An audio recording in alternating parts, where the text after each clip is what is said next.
Whenever you're ready. I am. Hello, family. Hi. What's up, y'all? Welcome back. Welcome back. This is another episode of Unbecoming, Podcast. where we're peeling the onions of unbecoming. In order to become everything that God has created us to be. Yes. And we're super excited today. Yes, we're super excited. Today we have a guest in the house. Woohoo. She is somebody that's special to us. Yep.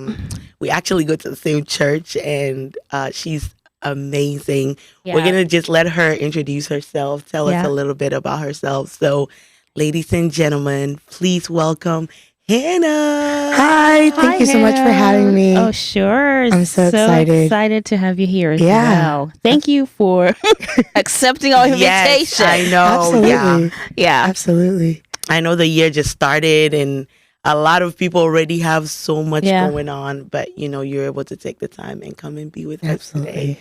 So we're so grateful. So super grateful. So Yes. today, what's our topic, Songi? So we're focusing more on anxiety and depression, and In the church. Mm-hmm. So before we get to that, I know you and you knows me and you knows you, but then it's like, so I think the first question I would ask is like, who is Hannah Parks? Yeah. So my name is Hannah Parks. I am, first of all, a child of God. Number one, foremost, lover of Jesus. Yeah. Jesus changed my life. I'll get kind of into that a little bit later. Let's see. I am a fully licensed professional counselor in the state of Texas. Yay. Awesome. I currently work at a Christian counseling facility called Meyer Clinics as their assistant program director. Nice. For their partial hospitalization program, which means I work a lot with people with really severe anxiety, depression, suicide, trauma, kind of the population that I tend to work with on a daily basis. A little bit more about me personally. I am one of 6. I have 5 brothers. You're the only girl? I'm the only girl. I'm the only girl. So I'm very much kind of grew up as a tomboy. Oh, wow. I wouldn't tell. I know. That was something that God had me kind of change nice. as of lately. I'm very adventurous, very focused, very determined kind of person. And let's see. I really enjoy traveling. I've been international about 7 times now. Mission trips, evangelizing. Yes. Fun, those kind of things. So, it's just a little bit about me. Cool. She would just up and leave, like, I'm going on a mission trip to Nicaragua. And I need to jump in on your bandwagon. I'm telling you, I got so excited one time. I was like, girl, can I come with you? And then when the time came, I was not even ready. See, this is what I hate about people who went to vacation or go somewhere. Don't say, oh, I'm ready to go.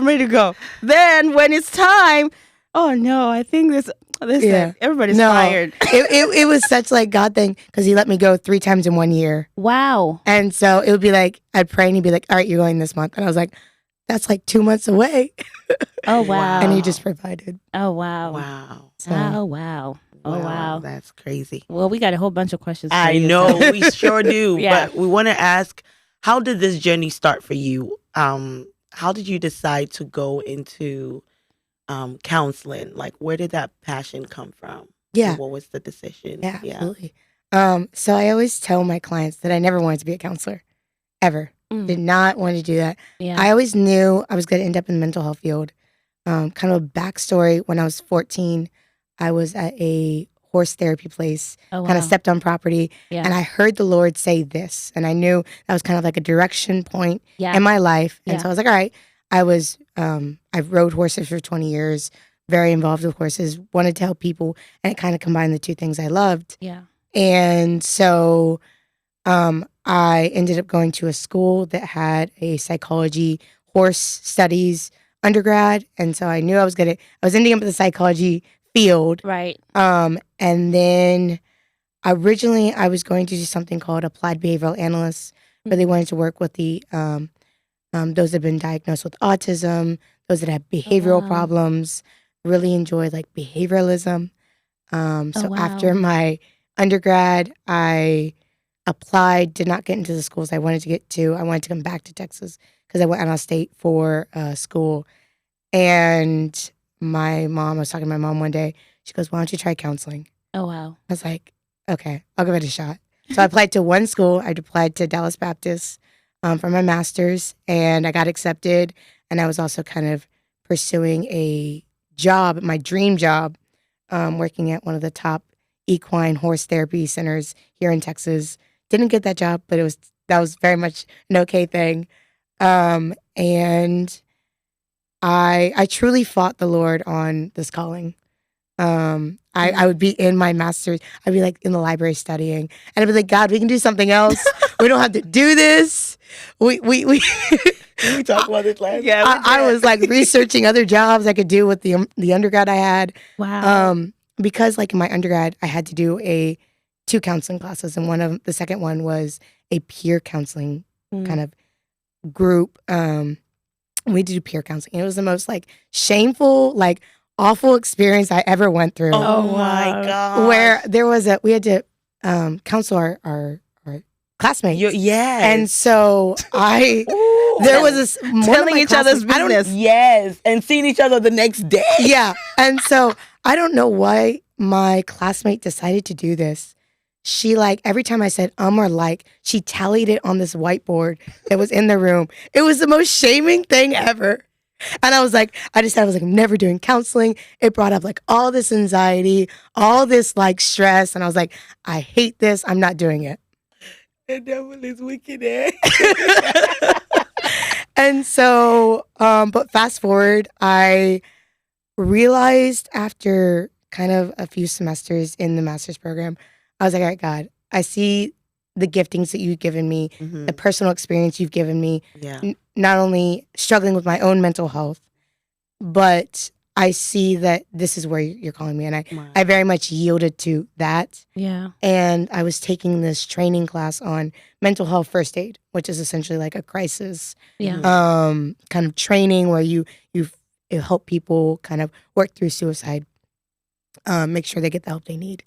And I remember sitting in this 8-hour training, and I was like, man, the devil has lied to so many people.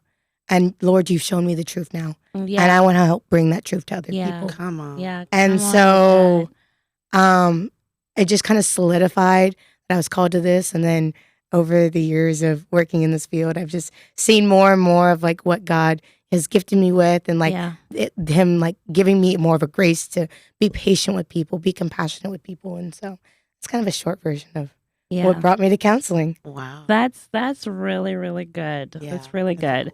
Cool. So, I mean, like over time, we have seen, especially in the church, we have seen depression, anxiety, and a whole bunch of other things like just like really, really like rise up. I'm sure you guys like, you've seen like the statistics and stuff like that.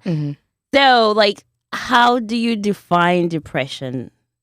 Depression and anxiety. Yeah. I would say from like a clinical standpoint. And like a spiritual. Yeah. No. So I'll start with anxiety because it's a little bit more easier to define.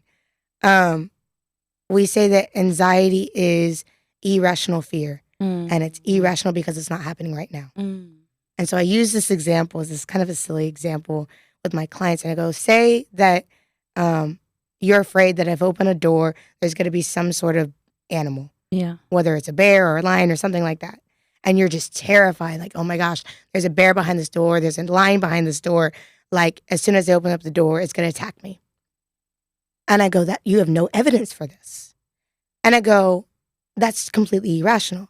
But say, for whatever reason, the place that we're at is located next to the zoo, and the animals escape, and they're like, police are saying like, hey, be careful, the bears and the lions have gotten out, we have not gotten them.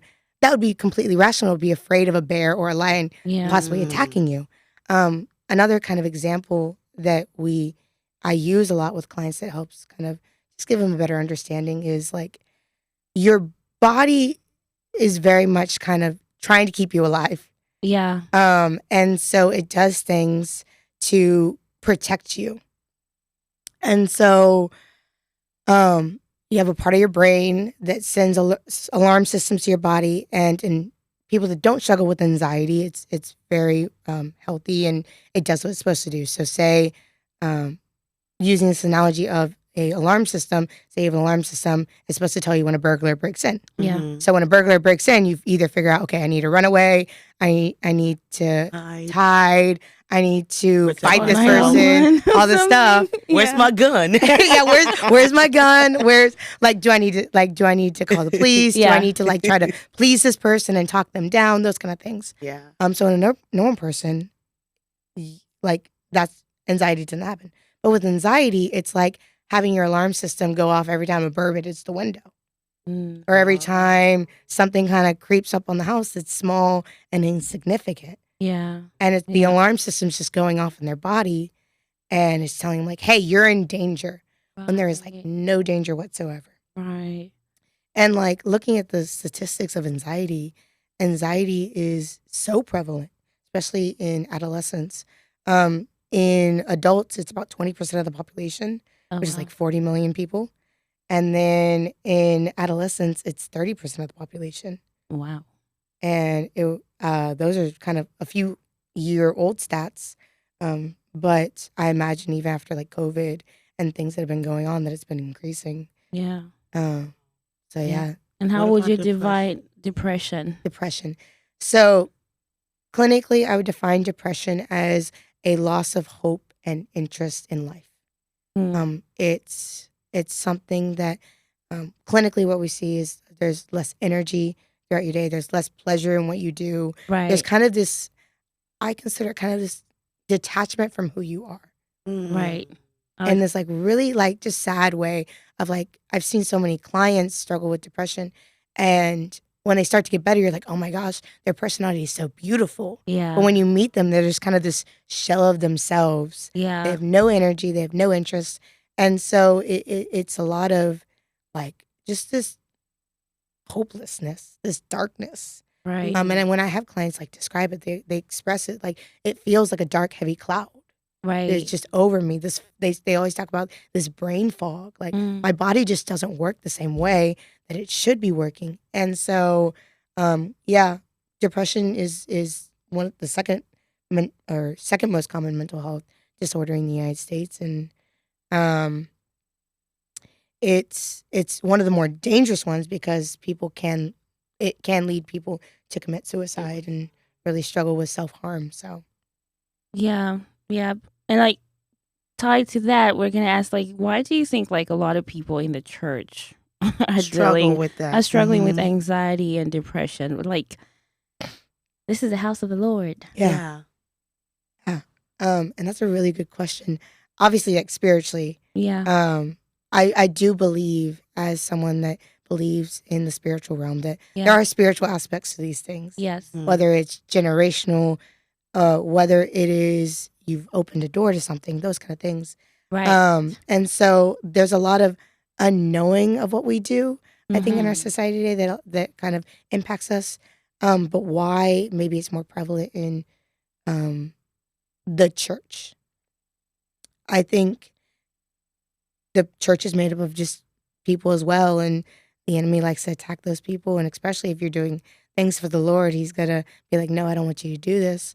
But I also think what I've noticed working with mostly a Christian population is that there's kind of this divide I've seen where it's there's either a super over acceptance and over identification with these diagnoses. And it's oh, I'm my anxiety. Oh, I'm my depression. And I always have to steer clients away from that.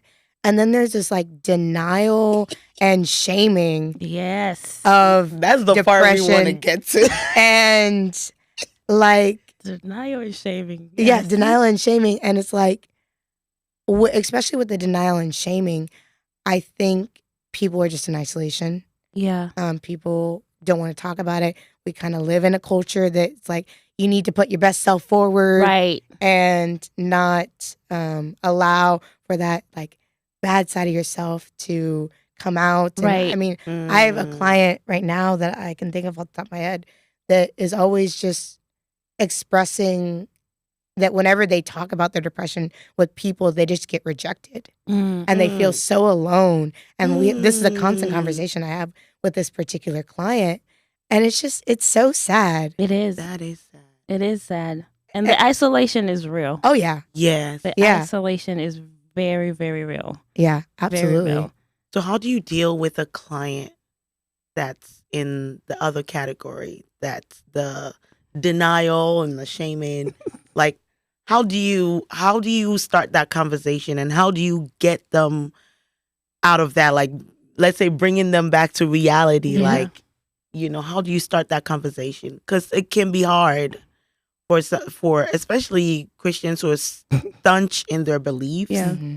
It can be hard to pull them out of it and tell them, hey, you are dealing with this is it. You're dealing with the this. reality of it. Yeah.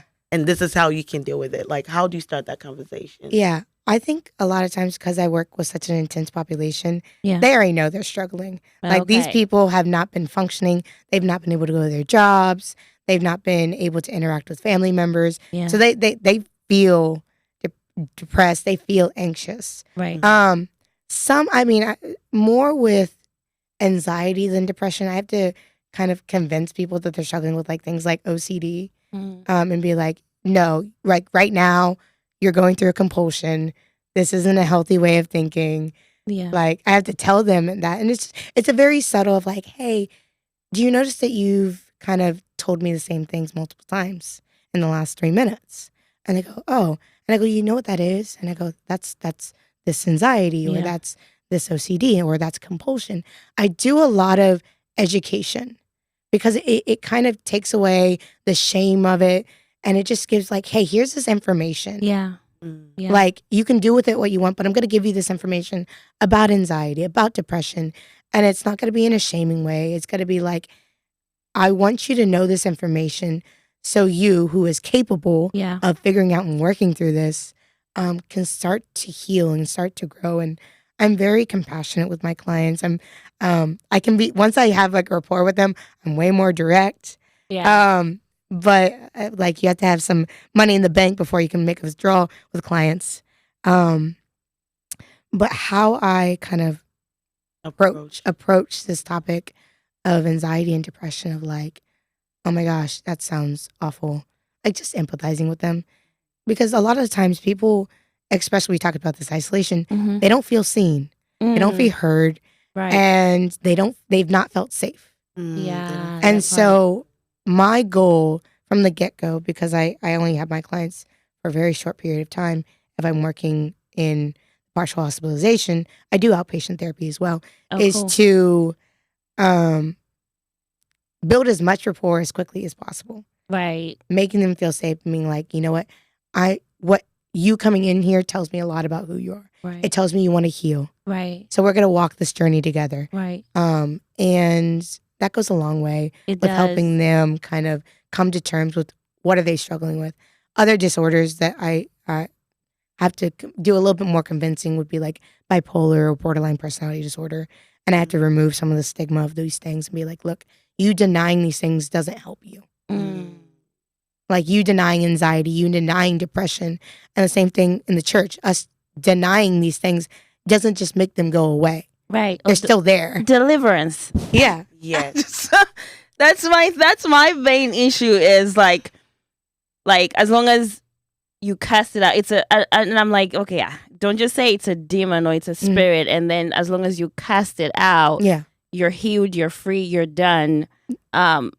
Like, there's still steps to that, right? Absolutely, because the Bible says that you shall know the truth, and the truth will set you free. Yeah, but a lot of times I see people come to the church, they're dealing with these issues, and then boom, cast whatever. Let's go through deliverance. We cast out. You're good, but then there isn't like a proper follow up process on how to maintain your deliverance, and like, hey, and then sitting down with the person and actually getting to know them, because a lot, like you said, a lot of this stuff has so much to do with the, trauma, childhood, whatever, doors that we've opened that we are not aware of. Yeah. And so it's like, we're not really giving them, we are delivering them, but then following up and giving them like the truth that they need to do to unlearn this Exactly. whatever it Yeah. is causing or bring about. It's just so. She's passionate about this. No. I'm with you. I'd be like, no, like, I'm okay with deliverance ministry. Like, I'm Absolutely. okay with that. I don't have a problem with it. But don't just take people out of the mud without showing them how to walk Absolutely. on this new road that doesn't have mud anymore. Because I'm going to go back to what feels safe. Yeah. Even if it's toxic. Yeah. I'm going back. If you're not giving me like proper guidelines or like sit down with me, get to know me. Why do I function like this? Why do I talk like this? Why do I? I'll be like, yeah, no, and I completely agree. Kind of my own personal story. I was diagnosed with anxiety and depression at a very young age. Yeah, and I struggled all throughout for like 18 years of my life. Wow. And it wasn't until I was 23 that I got a deliverance. Wow. But before that, the year before that, I went through a year of intense counseling. Right. That I was addressing shame beliefs. I was addressing toxic things I believe, or the ways I've thought. Yeah. I was addressing just different aspects of soul. Because I think the Lord has revealed to me that counseling is so much of a soul work. It is going in and cleaning up the soul. Yes. It is. And that scripture talks about like that renewing of your mind is needed. Yeah. And so having gone through a deliverance from anxiety and depression and getting radically healed, I then had to learn, how do I maintain this?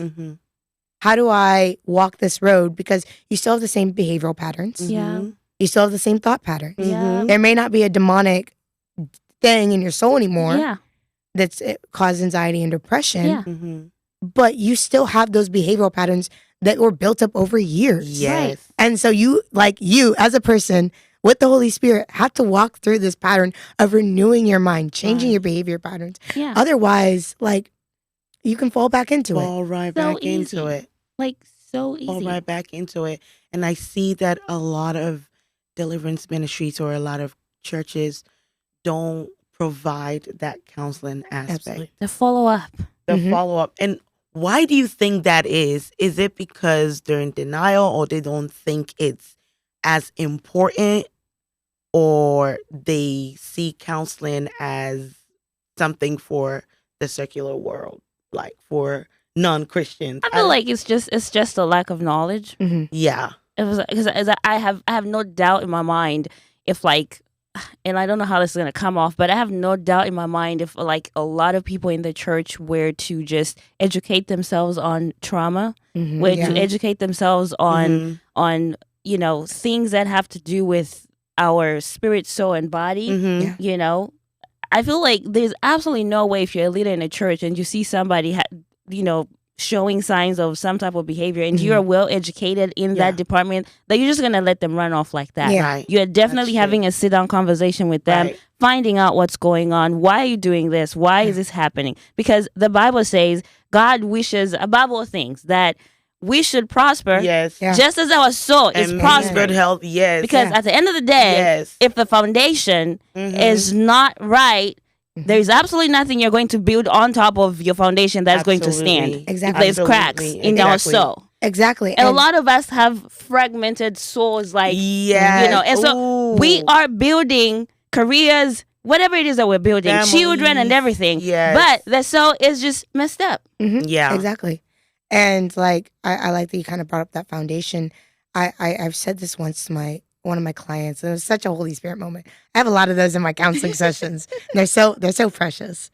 But it was he gave me these wording of like, things that are built in haste tend to fall. Things that are built with time and intentionality will withstand the test of time. I agree.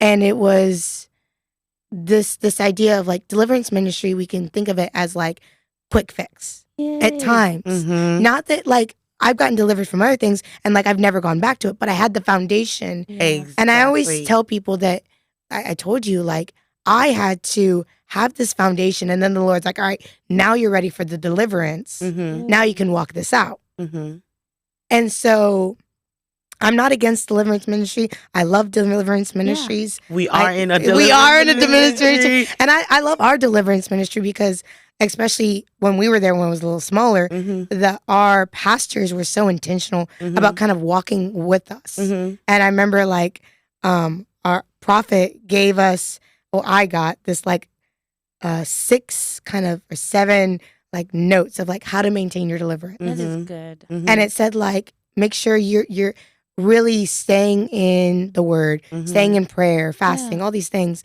And now kind of a few years from that initial deliverance, I see how important it is to be in the presence of the Lord. One of my mentors said, like, how I maintain my deliverance is being in the presence of the Lord. Yeah. That's right. But it's a process of learning how to be in the presence of the Lord you have to and building a even learn relationship. That has to actually also be taught. Yeah. I remember I was taught like the importance of baptism before I got baptized, to a point where like I had to understand the reason why I was getting baptized, and I had to have that foundation. Yeah. And I think a lot of us really need that foundation. And like one scripture that came to me as we were talking was, what does it profit a man to gain the whole world and to lose his soul? Absolutely. Yeah. We are in a world, like you were saying, like experiences, life, generational patterns or whatever has fragmented our soul. A lot. And when we come to God and we are walking this path as children of God and with intentionality, right? We have to decide that, Lord, the fragments in my soul, I need those things healed. Yeah. And we have to be intentional with how we deal with those things. And depression, anxiety, it's in there, like you were saying. 4 million people. 40 million. 40 million. 40 million people will struggle with anxiety. And 1 in 15 will struggle with depression. And 50%, one out of every 2 people will go through some sort of depression in their lifetime. Hey.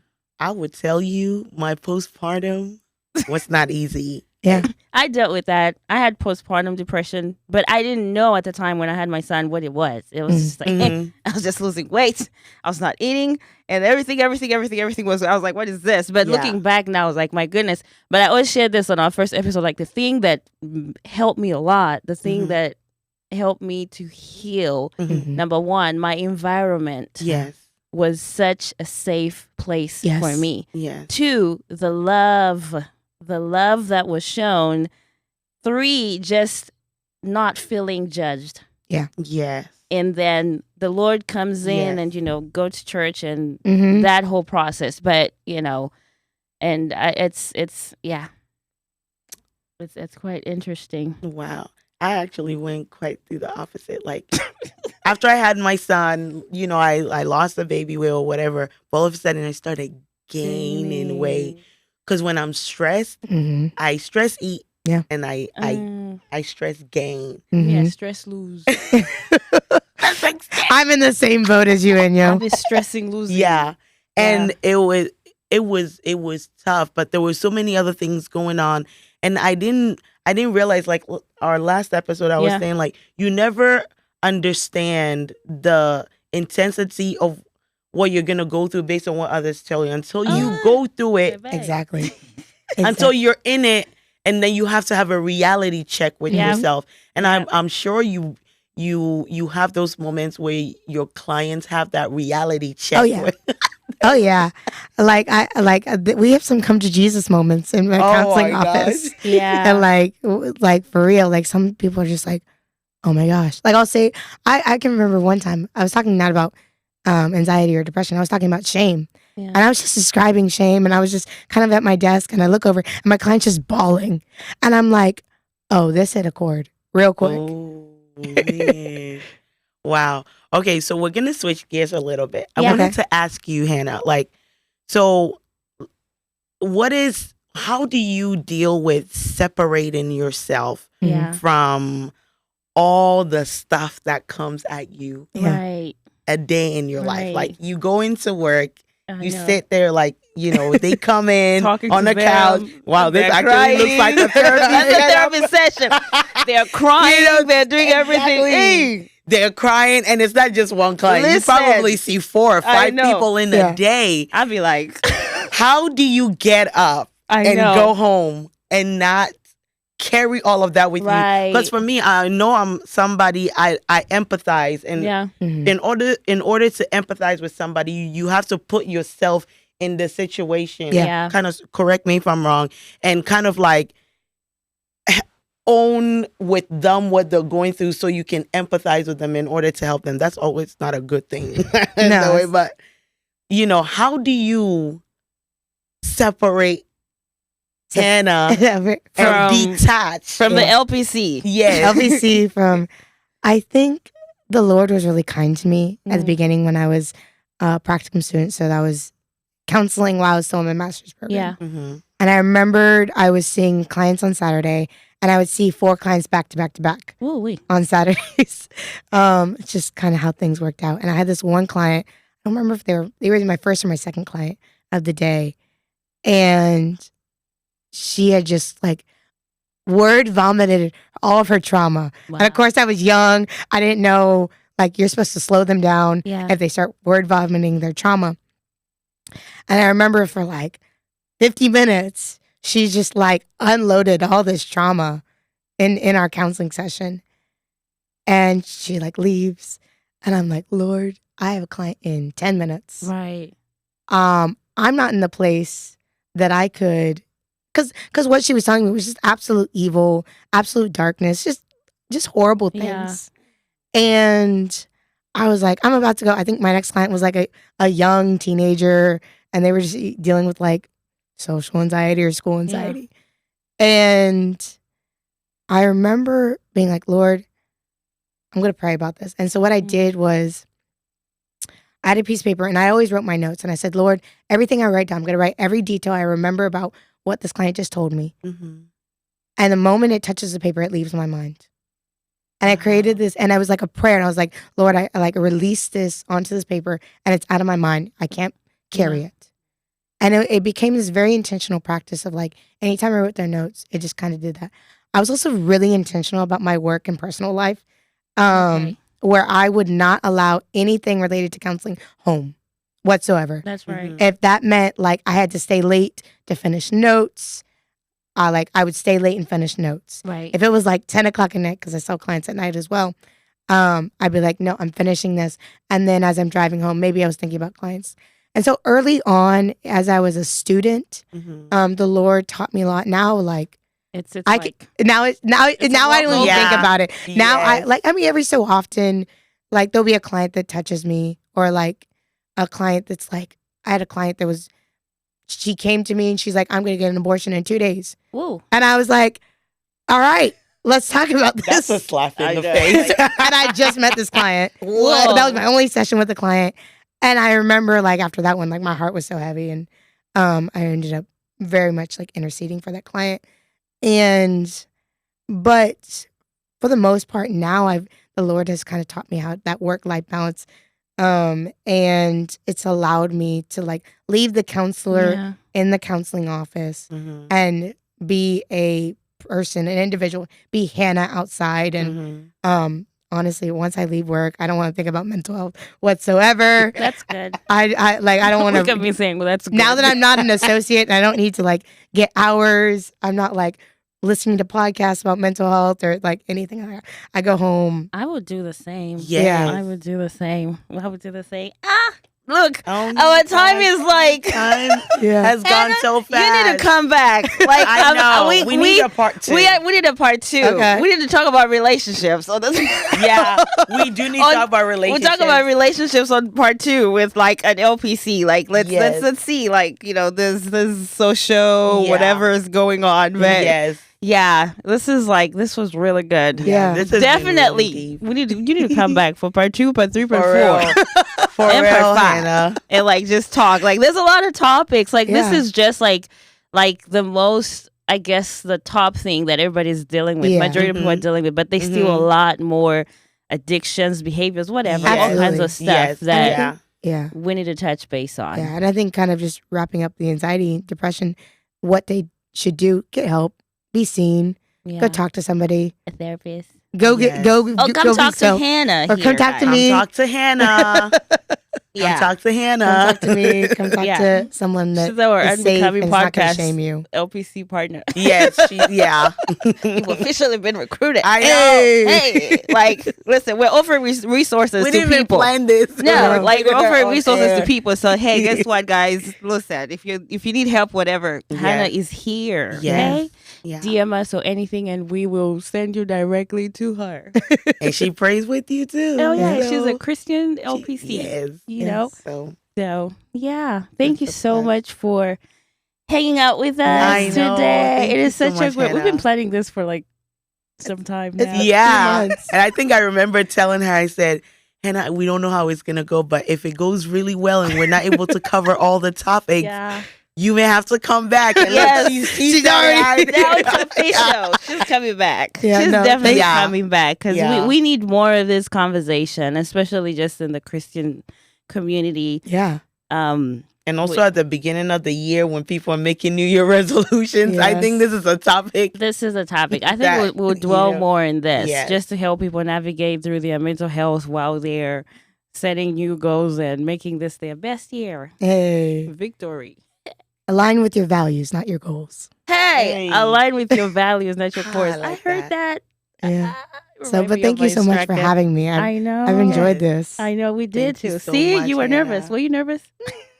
No. Okay, No, she cool. wasn't. No, you were not. Okay, good. That's cool. Well, guys, thanks for hanging out with us today. Yes, thank you guys. We'll see you guys next week. Yeah. Ta-da. Bye.